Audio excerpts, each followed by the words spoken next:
Hashize imyaka mike ntakaje YouTube channel yanjye, nta strike, nta copyright ndetse n'andi makosa nigize nkora muri content yanjye ku buryo channel yanjye ishobora gusibwa. Yibwe kubera ikintu natekerezaga yuko gishobora kundinda umutekano, ikintu natekerezaga yuko gishobora kujya kimereza internet y'ubuntu. Yego, VPN natekerezaga yuko indindira umutekano, ariko aho kugira ngo indindire umutekano nayo yatumye mbura YouTube channel yanjye burundu. Uyu munsi ngiye kukubwira icyo VPN ikora by'ukuri, impamvu ishobora guteza ibibazo bikomeye cyane, uko yatumye ntakaza YouTube channel yanjye n'impamvu ugomba kuyikoresha witonze cyane. Reka dutangire.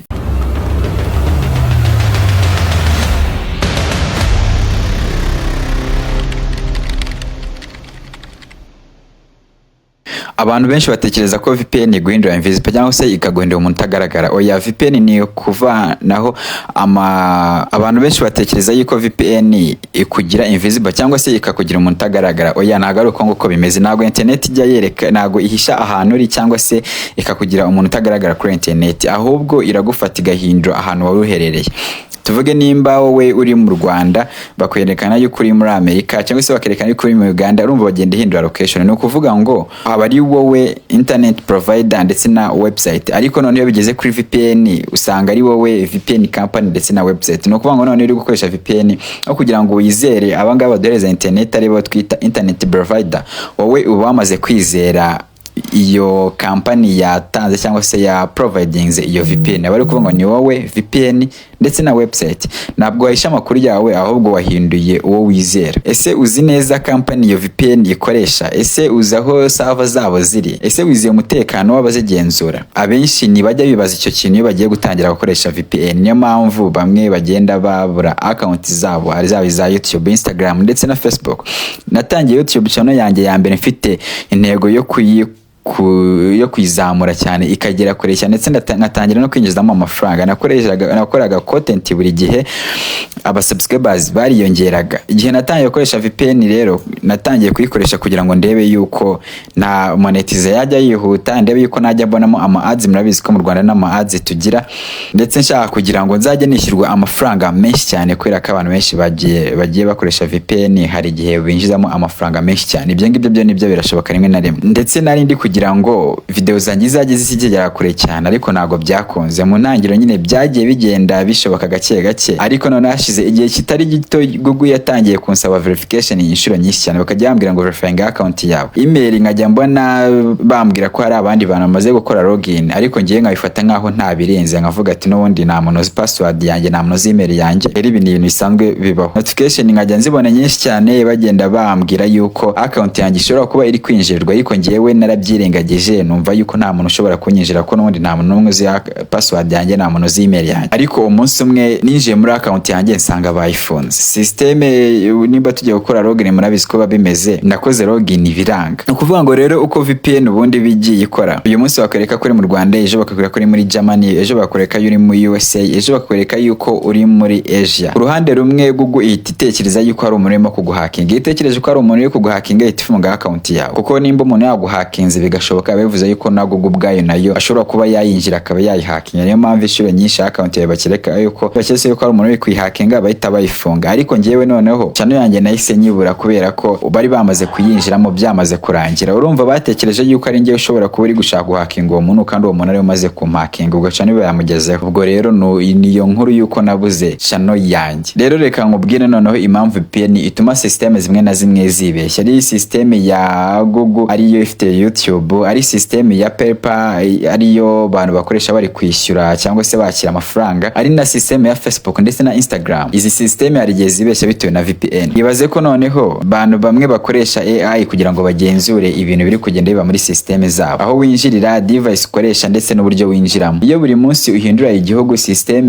cyangwa system izi YouTube, PayPal, Facebook na Instagram bakoresha itekereza yuko wowe hari umuntu urimo kukwinjira. Ubusanzwe nk'ubu ngubu reka nkwereke nk'urugero. Ubusanzwe winjiraga uri i Kigali, ejo winjiye uri muri Canada, nyuma y'isaha winjiye uri muri Netherlands. System iteka yuko iyo account yawe yibwe. Niyo mpamvu nimba ndi mu Rwanda nkashaka umuntu uri muri UK akanyoreza email na password kugira ngo nkore login, bahita bayifunga. Noneho ibaze iyo babonye uri mu bihugu bitatu, ejo babonye uri mu Rwanda, ejo basabona uri mu Burundi, ejo basabona uri muri Canada, indi nshuro basabona noneho uri muri Asia, bahita batekereza yuko account yawe yibwe. Kandi nimba bishobotse yuko yakwibwa koko bivuze yuko nabo bashobora kubinjira akabaha. Ubwo rero account yawe icyo bakora bahita bayifunga ako kanya. Reka rero twirebere ukuntu VPN noneho ibimeze ubundi, cyangwa se ubundi VPN ibikora ite. Ni ubundi no kwera icyo mbabwire ko VPN ishobora kuba yatuma, ubwo ubona bari kuvuga ngo ni free VPN cyangwa se ni VPN z'ubuntu zidasaba amafaranga, ntabwo ari kuba bimeze. VPN nyinshi z'ubuntu ntabwo ari ubuntu. Serivisi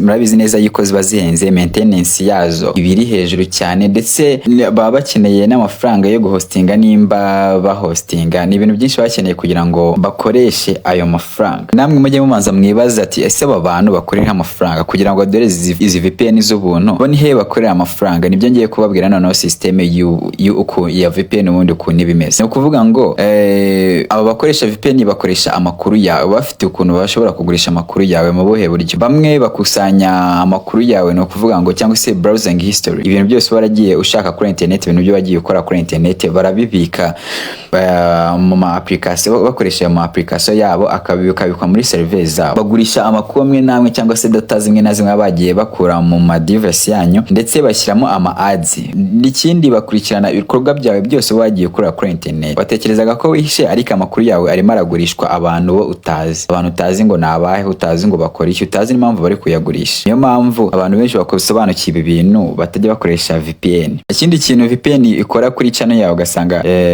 iki gihe cyo guteza ibibazo. Urabona nk'aba bantu bafite ama YouTube channel, watangiye YouTube channel uri kugira ngo uzayikorereho amafaranga, ariko utangiye gukoresha VPN. Ni ukuvuga ngo VPN ntago yerekana aho uherereye wowe, nerekana aho abantu bareba video zawe baherereye. Ndetse iyo bigenze gutyo babona nyine utari consistency, nyine babona udakora cyane, kubera ko uyu munsi bacekaga yuko uri muri Canada, ejo bakonye uri muri Amerika, ejo bakonye uri muri India, batekereza yuko atari wowe ari undi muntu. Rero ugasanga batekereza yuko udakunda gukora kuri YouTube, udakunda kwa uploadinga, ibintu byabo utabyitayeho, ugasanga bagufata gutyo.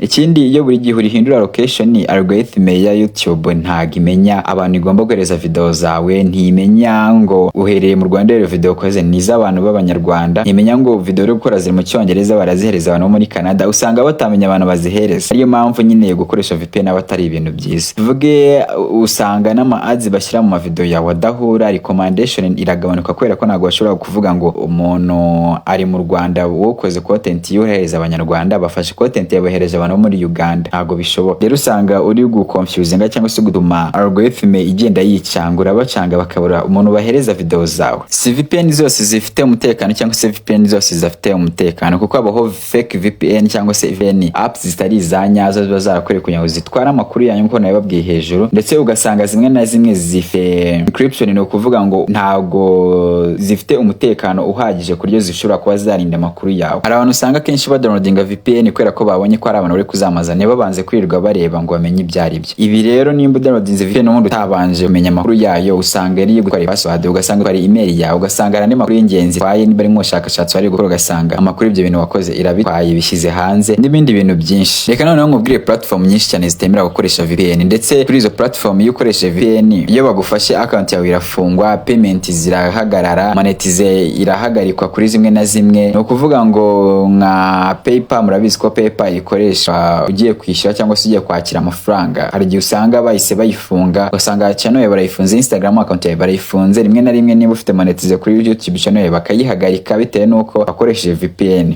Ariko nubwo ndi kubabwira ibi byose ntago mbabwiye yuko VPN ari mbi. VPN ntago ari mbi, ahubwo kuyikoresha buri mwanya nibyo bibi, kuko kuyikoresha buri munsi azi uko ikora ni ikibazo gikomeye cyane. Umutekano nyawo si uguhindura aho uherereye, ahubwo ni ukuba ufite password imeze neza, yujuje ibisabwa, password mbese ikomeye. Ikindi ukaba ufite two factor authentication ku ma Gmail yawe cyangwa se n'izindi account yawe zawe, ugakoresha device zizewe. Ntupfe kugenda ngo ukore login muri device zose ubonye, ngo ugiye nko muri library kubera ko harimo machine ikora login, ugeze muri telefone y'undi muntu naho ikora login. Ibyo bintu nabyo bishobora gutuma account yawe uyibura, aho kugira ngo uvuge ngo urakoresha VPN ngo nibwo biraguhereza umutekano, ngo bakadegwa batazakwiba account yawe, nibwo batazamenya aho uhereye. Baze nyine bataza uhereye, ariko ugasanga amakuru n'ubundi ragiye ahawe abandi bantu, rwose ubundi bya bikumariye iki. Ndetse ukirinda no kujya uhindura location rimwe na rimwe, ugasanga urahari rimwe uri hariya. Ibyo bintu byose urabyirinda. Nimba iyi video igufashije rero umbwire ko yagufashije muri comment, ndetse uze kwibuka